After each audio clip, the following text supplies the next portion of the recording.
Assalamualaikum warahmatullahi wabarakatuh. Bertawuk tangan salam dahulu kan.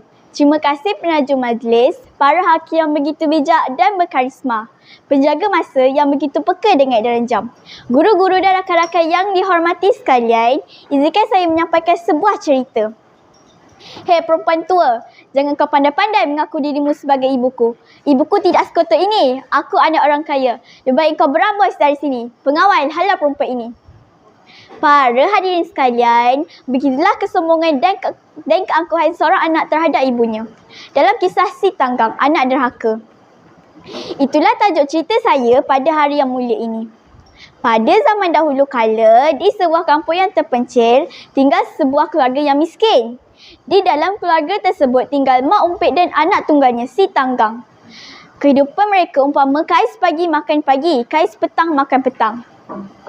Pada suatu hari, si Tanggang memberitahu ibunya bahawa kehidupan sangat miskin. Dia ingin merantau ke negeri orang untuk mencari kekayaan. Dia akan mendirikan mahligai yang indah dan menggalungkan emas berlian kepada ibunya. Mak Umpik berasa sangat terkejut mendengar hasrat anak kesayangannya itu. Mak Umpik merayu supaya si Tanggang tidak meninggalkannya seorang diri di kampung. Dia sudah terlalu tua untuk tinggal keseorangan. Siapalah yang akan menjaganya apabila sakit? Segala rintihan dan rayuan Mak Umpik tidak dilayan oleh si Tanggang. Pada keesokan paginya, keluarlah si Tanggang meninggalkan ibunya yang tua itu. Setelah sekian lama berada di negeri orang, dengan berkat kerajinan si Tanggang, dia telah berjaya menjadi Datuk Nakhoda. Kini dia sudah menjadi kaya raya dan telah berkahwin dengan seorang puteri raja yang cantik jelita.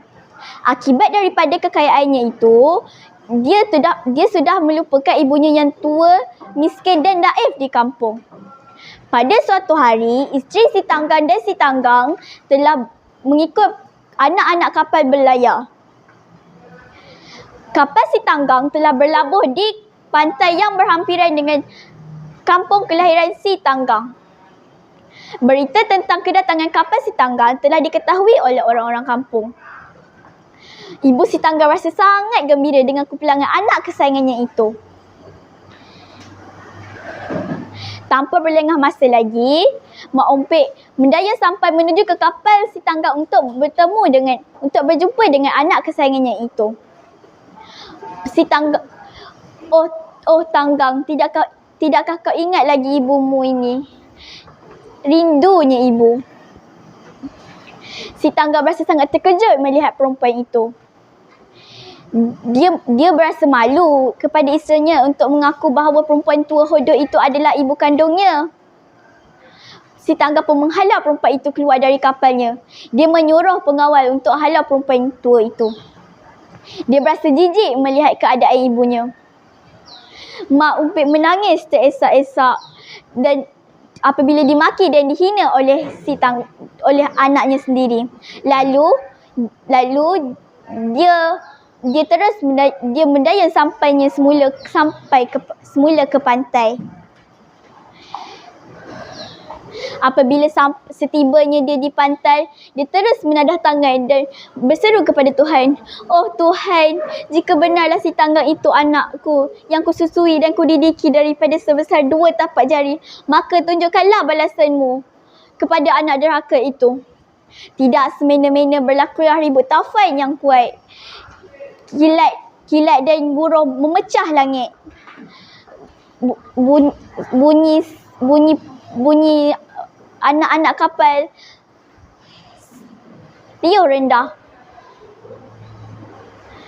Dengan sekuat hatinya, si Tanggang menjerit, Ibu, ampunkan dosaku.